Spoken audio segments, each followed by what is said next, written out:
Hari ini tema yang saya sampaikan masih tetap berkaitan dengan perumpamaan, yaitu pukat.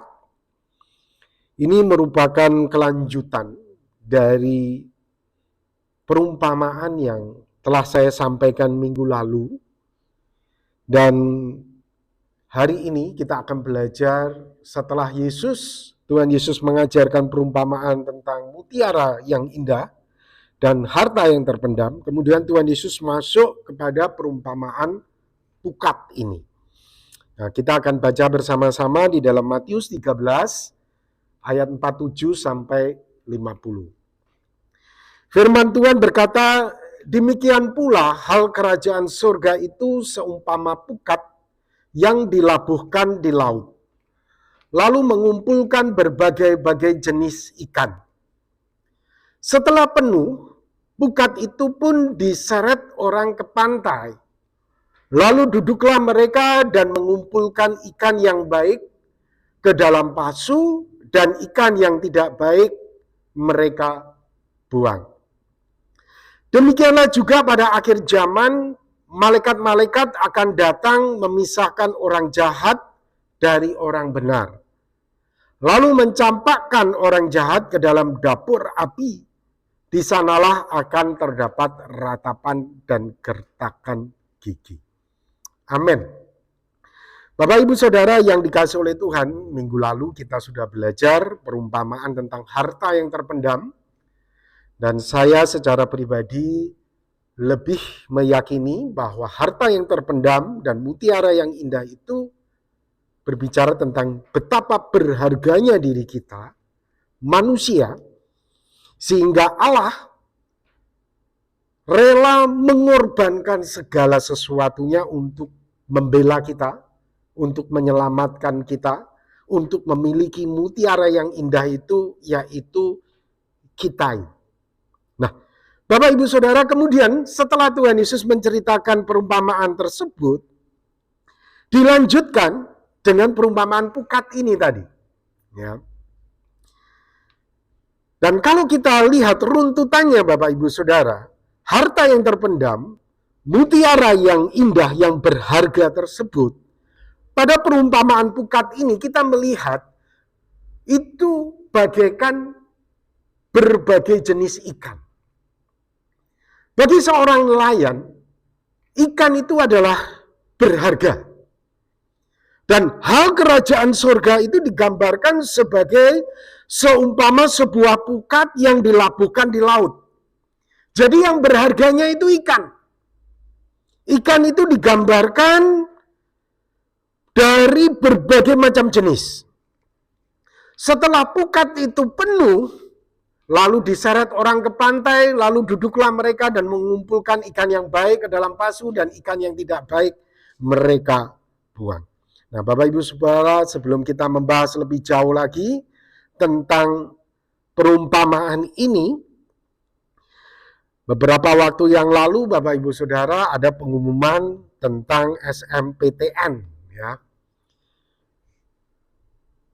Universitas negeri favorit menjadi dambaan bagi beberapa orang untuk bisa masuk di situ karena berbagai faktor. Yang pertama faktor kualitas, yang kedua faktor minimnya biaya kuliah. Ini mendorong orang untuk ingin masuk dalam universitas favorit tersebut. Di grup, baik grup SMP, grup-grup saya, Bapak Ibu Saudara, teman-teman ya, itu ada ucapan selamat. Ada anak-anak yang masuk melalui jalur prestasi ini. Ya, dan ini menarik perhatian saya Bapak Ibu Saudara ya. Wah, ada yang masuk ke ITB, ada yang masuk ke UI, ya. Dan ini ada ucapan-ucapan selamat. Ini dari jalur prestasi. Saudara, ini khusus ya, jalur SMNPTN ini, Seleksi Nasional Masuk Perguruan Tinggi Negeri. Nah, saudara bisa baca sendiri ya, nanti di website bagaimana itu dilihat mulai dari kelas 1 SMA, saudara. Prestasinya bagaimana sampai kelas 3, kemudian dia mendaftarkan diri, melalui link yang sudah ada, dan sekolah kemudian merekomendasi anak ini, dan kemudian kampus yang dia tuju tadi akan melihatnya, dan tentunya disesuaikan dengan jatah yang dimiliki, saudara. Akhirnya beberapa anak di antara mereka masuk melalui jalur prestasi ini. Nah ini saudara, ada berita cerita perjuangan ini ya, Sahra masuk FKUI, jalur prestasi ini. Suka pelajaran biologi dan kimia. Ini bukan berarti belajarnya di ujung, saudara. Ini mulai dari kelas 1 sudah dilihat bagaimana prestasinya. Kemudian ada berita lain lagi, kisah Novita lolos SMMPTN di ITB dengan belajar ruang guru. Ya. Namun Bapak Ibu Saudara, setelah jalur ini, jalur prestasi, ada jalur lain lagi yang disebut dengan jalur SBMPTN. Nanti bulan Mei, Juni ya saudara ya. Ini pakai tes saudara. Seleksi bersama masuk perguruan tinggi negeri. Ada tes potensi skolastik, tes bahasa Inggris, tes kemampuan akademik, ya Bapak Ibu Saudara. Nah, ini nanti melalui tes. Nah, Bapak Ibu Saudara, sekolah-sekolah negeri favorit ini sebetulnya apa sih yang sedang mereka cari? Yang mereka sedang cari itu sebetulnya adalah orang berprestasi. Orang berprestasi, kamu niat, kamu sungguh-sungguh, kamu menguasai bidang ilmu yang telah kamu pelajari, yang telah kamu kuasai selama ini. Makanya kamu bisa masuk sekolah negeri yang menjadi favorit kamu. Saudara, di dunia secara jasmani, untuk masuk dalam universitas negeri favorit itu ada kualitas yang harus dipenuhi. Ya, ini loh kualitasnya itu kayak begini. Saudara, saya katakan hal yang sama juga berlaku secara rohani. Untuk masuk ke dalam kerajaan surga, itu ada kualitas yang harus dipenuhi. Ya saudara, ada kualitas yang harus dipenuhi. Kalau kita tidak memenuhi kualitas itu, saudara, maka kita nggak akan masuk di situ. Nah, kemudian dalam perumpamaan pukat ini, Tuhan Yesus menjelaskan bagaimana kualitas itu. Memang Bapak Ibu Saudara, semua kita itu berharga. Semua kita itu mulia di hadapan Tuhan, bagaikan harta terpendam, bagaikan mutiara yang indah tersebut. Sebagaimana berbagai macam jenis ikan tersebut. Namun perlu Bapak Ibu Saudara sadari, bahwa ternyata berbagai macam jenis ikan itu ada yang berkualitas dan ada yang tidak berkualitas. Jadi ketika pukat itu dilempar di dalam benak seorang nelayan, ini ikan ini berharga. Ikan ini luar biasa. Namun setelah ikan itu didapat, saudara, ada kualitas yang mesti diseleksi. Oleh sebab itu Tuhan Yesus pernah berkata, sebab banyak yang dipanggil tetapi sedikit yang dipilih.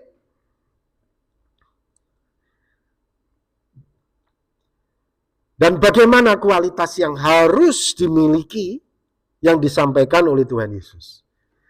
Demikian juga pada akhir zaman malaikat-malaikat akan memisahkan orang jahat dari orang benar. Bapak Ibu Saudara, kualitas yang Tuhan inginkan, kita itu adalah orang benar. Ya. Kalau kampus itu minta orang berprestasi, tapi kalau kerajaan surga, kualitas yang mesti kita penuhi adalah kamu itu orang benar. Kamu itu orang benar. Itu, Bapak Ibu Saudara. Nah, Sekarang menjadi pertanyaan ya, bagaimana memenuhi kualitas sebagai orang benar? Kalau kita baca di dalam Matius 7 ayat 21. Bukan setiap orang yang berseru kepadaku Tuhan, Tuhan akan masuk ke dalam kerajaan surga, melainkan dia yang melakukan kehendak Bapakku yang di surga. Jadi Bapak Ibu Saudara, saya katakan kualitas orang benar itu adalah kualitas orang yang melakukan kehendak Bapa. Bukan hanya berseru Tuhan, Tuhan, tetapi orang yang melakukan kehendak Bapa. Nah, ini perlu menjadi catatan penting, Bapak Ibu Saudara. Ketika Tuhan Yesus berbicara ini, ayat ini, di hadapan Tuhan Yesus itu adalah orang-orang selain murid-muridnya juga ahli Taurat dan orang-orang Yahudi, ahli Farisi, orang Saduki pada waktu itu. Dan ahli Taurat dan orang Farisi Saduki itu bukanlah orang yang sembarangan di dalam menjalankan ibadah mereka, Bapak Ibu Saudara. Mereka itu berpuasa, memberikan persepuluhan, memberikan persembahan hidupnya luar biasa kalau Tuhan Yesus nilai secara keagamaan. Dan saya katakan mereka itu adalah tipe orang yang berseru Tuhan, Tuhan. Namun sekali lagi Tuhan Yesus berkata bukan masalah Tuhannya, tapi itu kamu melakukan kehendak Bapa tidak di dalam hidupmu. Nah, itu penting Bapak Ibu Saudara. Orang benar adalah orang yang melakukan kehendak Bapa. Nah, sekarang menjadi pertanyaan, apa kehendak Bapa itu bagiku? Nah, kalau kita baca di dalam Yohanes 6 ayat 40, di situ dikatakan seperti ini. Sebab inilah kehendak Bapakku. Nah, ini kehendak Bapakku. Yaitu supaya setiap orang yang melihat anak Tuhan Yesus dan yang percaya kepadanya beroleh hidup yang kekal. Ini kehendak Bapa. Dan supaya aku membangkitkannya pada akhir zaman. Ini kehendak Bapa. Bapak Ibu Saudara. Setiap orang yang melihat anak, yaitu melihat Yesus Kristus, dan yang percaya kepadanya, beroleh hidup yang kekal. Nah, Bapak Ibu Saudara, kehendak Bapa itu kita melihat dan percaya kepada Tuhan Yesus. Apa artinya melihat dan percaya kepada Tuhan Yesus Kristus? Bapak Ibu Saudara, kalau kita lihat nats tadi, itu saya katakan ada dua tipe orang, Bapak Ibu Saudara. Tipe yang pertama adalah melihat Yesus, namun tidak percaya padanya. Perhatikan Bapak Ibu Saudara. Melihat Yesus, tahu tentang Yesus, tapi tidak percaya. Itu orang Farisi, orang Saduki, ahli Taurat, lihat orang mati dibangkitkan, orang lumpuh bisa berjalan, orang buta bisa melihat Yesus, namun tidak percaya. Tipe yang kedua adalah melihat Tuhan Yesus dan percaya kepadanya. Nah, kita lihat lebih jauh. Apa yang dimaksud dengan percaya kepada Tuhan Yesus ini? Apa yang dimaksud dengan percaya kepada Tuhan Yesus ini? Saudara, hari ini saya katakan banyak orang itu melihat Tuhan Yesus tapi tidak percaya. Banyak orang mendengar Yesus itu penuh dengan mujizat, penuh dengan kasih, penuh dengan anugerah Allah. Tapi mereka tidak percaya. Yang Tuhan inginkan, Bapa inginkan, kita itu bukan hanya tahu melihat, tapi kita ini juga percaya. Nah, sekarang apa itu makna percaya kepada Tuhan Yesus? Saya katakan seperti ini Bapak Ibu Saudara. Percaya pada Tuhan Yesus itu berarti taat kepada Tuhan Yesus. Ini yang tidak dimiliki oleh orang Yahudi, ahli Farisi, Saduki, ahli Taurat. Mereka melihat orang mati dibangkitkan, orang lumpuh bisa berjalan, tapi mereka tidak taat kepada Tuhan Yesus. Ketika kita berkata, aku percaya kepada Tuhan Yesus, Bapak Ibu Saudara, itu berarti kita itu taat, kita itu tunduk, kita itu melakukan apa yang Tuhan Yesus inginkan. Barang siapa percaya kepadaku, ini kata Tuhan Yesus, ia beroleh hidup yang kekal, tetapi barang siapa tidak taat kepada anak, ia tidak akan melihat hidup. Perhatikan Bapak Ibu Saudara, percaya itu disetarakan dengan taat. Ya. Kalau kamu percaya kepada anak, ia beroleh hidup yang kekal. Kamu beroleh hidup yang kekal. Dengan lain, barang siapa tidak taat kepada anak, ia tidak beroleh hidup yang kekal. Ya. Jadi Bapak Ibu Saudara, kalau kita berkata, Tuhan aku percaya kepadamu, ya taat berarti Bapak Ibu Saudara. Apa yang di Tuhan Yesus lakukan, itu juga yang kita lakukan. Nah, sekarang menjadi pertanyaan, apakah saudara sudah taat kepada Tuhan Yesus? Karena ketaatan kita ini adalah menentukan kita ini masuk kualitas orang benar enggak.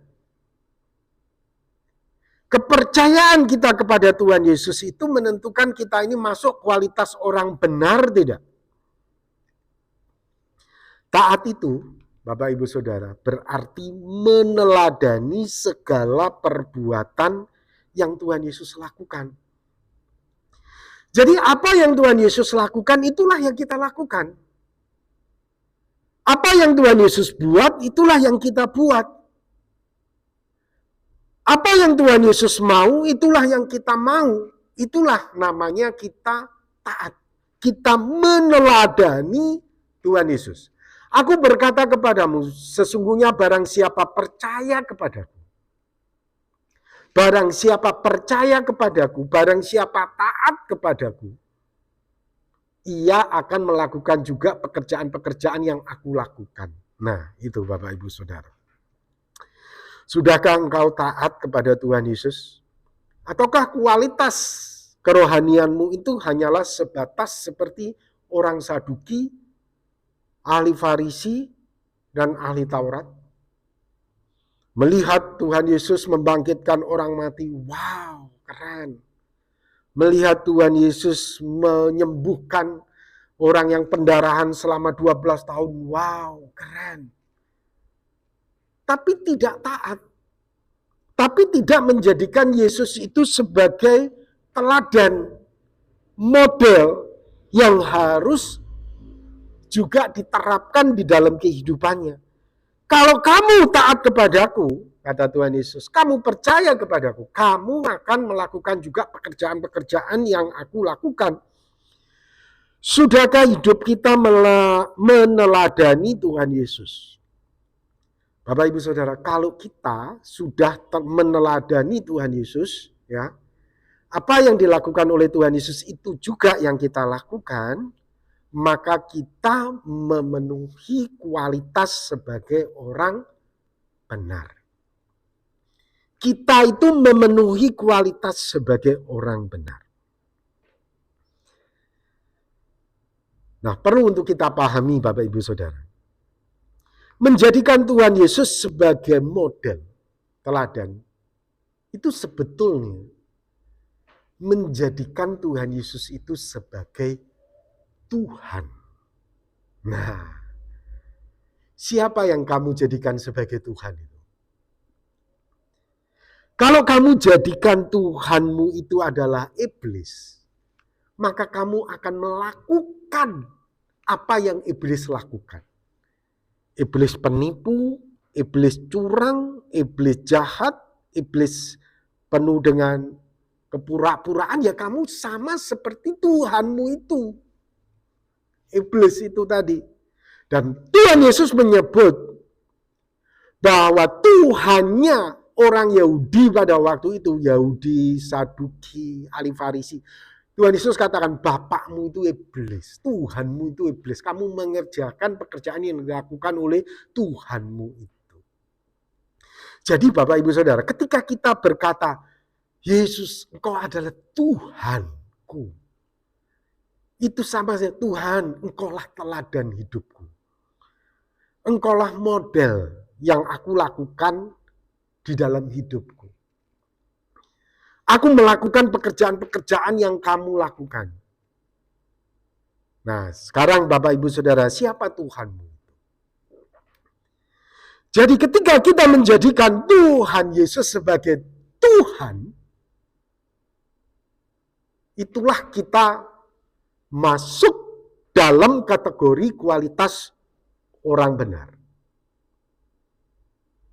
Kita masuk ke kualitas orang benar. Karena Tuhan Yesus itu adalah model kita. Oleh sebab itu Bapak Ibu Saudara, firman Tuhan katakan tidak ada keselamatan lain di luar Tuhan Yesus. Karena apa? Di dunia ini tidak ada model lain yang kita bisa tiru, Bapak Ibu Saudara, di dunia ini.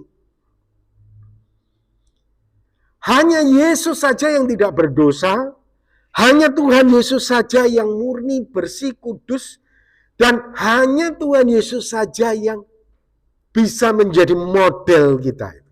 Oleh sebab itu, hanya Tuhan Yesus saja yang seharusnya kita jadikan sebagai Tuhan kita.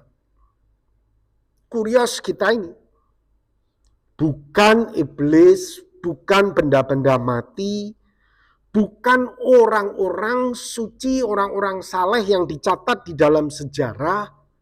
Karena walaupun mereka beroleh label orang suci, orang saleh, mereka tetap orang berdosa, Bapak Ibu Saudara.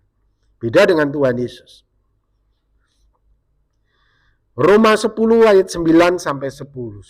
Sebab jika kamu mengaku dengan mulutmu bahwa Yesus adalah Tuhan, kamu menjadikan Yesus itu sebagai model, teladan hidupmu, sebagai Tuhan, dan percaya dalam hatimu bahwa Allah telah membangkitkan dia dari antara orang mati, maka kamu diselamatkan. Maka kamu masuk kategori kualitas orang benar. Kamu itu orang benar. Ketika kamu menjadikan Yesus sebagai teladanmu, kamu melakukan pekerjaan-pekerjaan yang Yesus lakukan, kamu itu masuk kualitas orang benar. Karena dengan hati orang percaya dan dibenarkan, dan dengan mulut orang mengaku dan diselamatkan. Bapak Ibu Saudara. Yohanes 15 ayat 14. Kamu adalah sahabatku, jikalau kamu berbuat apa yang kuperintahkan kepadamu. Jadi Bapak Ibu Saudara, kalau kita melakukan apa yang Tuhan Yesus perintahkan kepada kita, kita ini menjadi orang-orang yang masuk dalam lingkaran dekat Tuhan Yesus, yaitu sahabat. Kita masuk kualitas orang benar itu. Dan tidak heran ya, nanti kita bukanlah termasuk orang-orang yang dibuang ke dalam dapur api. Tapi kita beroleh hidup kekal, kita beroleh kerajaan surga. Seperti saudara-saudara kita tadi yang bisa masuk ke dalam kampus-kampus favorit karena mereka berprestasi. Tapi saudara, kalau kita secara rohani masuk dalam kampus surgawi, kita harus memenuhi kualitas sebagai orang benar. Ya, orang benar. Sekali lagi, secara praktis, orang benar itu menjadikan Yesus sebagai Tuhan, menjadikan Yesus sebagai teladan, model, melakukan apa pekerjaan-pekerjaan yang Yesus lakukan, kita terapkan di dalam kehidupan keseharian kita. Itulah kita masuk kategori kualitas orang benar. Yohanes 17 ayat yang ketiga. Inilah hidup yang kekal itu, yaitu bahwa mereka mengenal Engkau, satu-satunya Allah yang benar, dan mengenal Yesus Kristus yang telah Engkau utus. Inilah hidup yang kekal itu. Inilah masuk kampus kerajaan surga itu. Yaitu bahwa mereka mengenal Engkau satu-satunya Allah yang benar, dan mengenal Yesus Kristus yang telah engkau utus. Artinya, kalau kita, Allah ini kan kita enggak kelihatan, Bapak Ibu Saudara. Ya kan? Kita enggak tahu. Tetapi Allah yang tidak kelihatan ini tadi mengambil rupa sebagai seorang manusia. Dia memberikan teladan kepada kita. Dia masuk dalam sejarah manusia. Dia nunjukin teladan kepada kita. Seperti ini loh cintaku kepada manusia itu dengan mati di atas kayu salib jadi korban. Seperti ini loh sikapku terhadap orang-orang berdosa. Seperti ini loh kasihku terhadap orang-orang yang ada di dalam kesusahan. Kita lihat semuanya itu di dalam pribadi Tuhan Yesus yang kelihatan tadi. Yang masuk di dalam sejarah manusia. Dan jika kita mengenal dia, kita meneladani dia, kita lakukan pekerjaan-pekerjaan yang dia lakukan, maka kita masuk kualitas orang benar dan kita beroleh hidup yang kekal. Amin. Ya. Mari kita akan berdoa, Bapak Ibu Saudara. Tuhan Yesus, terima kasih untuk firman yang Tuhan sudah nyatakan kepada kami. Kami bisa belajar dari perumpamaan pukat ini tentang pentingnya kami menjadi orang yang benar di hadapan-Mu. Bapak Ibu Saudara yang dikasihi oleh Tuhan, sebelum kita melaksanakan sakramen perjamuan kudus, mari saya memberi kesempatan kepada kita untuk kita bisa koreksi diri, untuk kita bisa melihat, sudahkah kita itu betul-betul taat kepada Tuhan Yesus? Sudahkah kita betul-betul menjadikan Yesus sebagai Tuhan? Dengan cara kita meneladani perilaku, perbuatan Tuhan Yesus di dalam kehidupan kita. Mari Bapak Ibu Saudara, kita minta Tuhan untuk melawat hidup kita. Jika kita mendapati masih kita ini jauh dari taat kepada Tuhan Yesus, kita minta Tuhan mengampuni kita. Kita melakukan komitmen yang baru untuk kita bertobat di hadapan Tuhan. Mari Bapak Ibu Saudara, sebelum kita melakukan sakramen perjamuan kudus ini, saya minta kita bersama-sama untuk bisa koreksi diri. Tuhan berkatilah Bapak Ibu Saudara di tempat ini, berkatilah kami. Dan jika Engkau mendapati kami ini bersalah ya Tuhan di dalam hidup kami karena kami tidak taat kepadamu, Tuhan ampunilah kami. Tolonglah kami ya Tuhan untuk kami bisa hidup benar, hidup sesuai dengan kehendak-Mu, kami menjadi orang yang benar. Karena kami mau masuk kampus rohani, karena kami mau tinggal di dalam kerajaan surga bersama dengan Engkau. Tuhan berkatilah firman-Mu ini, berkatilah jemaat-Mu di tempat ini. Di dalam nama Tuhan Yesus Kristus, kami berdoa. Amin.